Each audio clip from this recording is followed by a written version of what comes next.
Hey, how's it going, everyone? Sinister the Gamer section bringing you another review. Today's game is Disgaea 6. This game's been recently released on the Nintendo Switch, and we're basically gonna break down everything from the story down to the gameplay with the score at the end. With that, let us begin. And the story goes: the god of destruction is going around wreaking havoc across the land.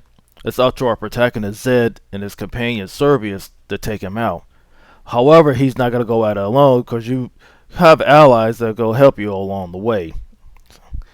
And of course, we're gonna move on to the graphics. Graphically, this game looks bright, especially with the character details, like especially when during their chat scenes, like between characters, and of course in the battle scenes, like where you traverse around the areas, like especially when you fight other monsters.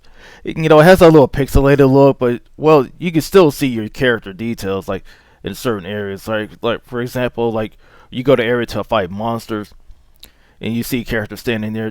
Because like some characters you can interact with, some you cannot. So basically, it's like the further you go in the game, the more characters you meet and interact with, and of course, more monsters you fight as you get stronger. And of course, moving on to the gameplay. Gameplay-wise, this being a strategy RPG or SRPG for short, of course, it's all turn-based. So basically, you got to plan and strategize your moves carefully. So basically, you can move your characters to a certain number of spots, and you can fight like a certain kind of monsters. But however, you got to be careful because like every monster you can't take out is like depending on your level. So basically, if a monster is higher level than you, you could be decimated in seconds. So it's best like to level up your characters along the way, so that way you can fight that said monster that beat you, can beat you before.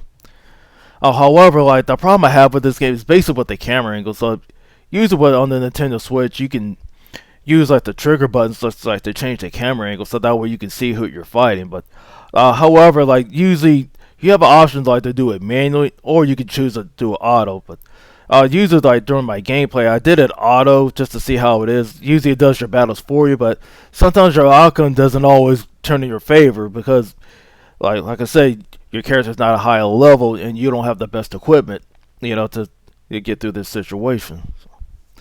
And now down to the score. I give this game a 3.5 out of 5. For the latest news and reviews, be sure to like, subscribe, and turn that bell for notifications.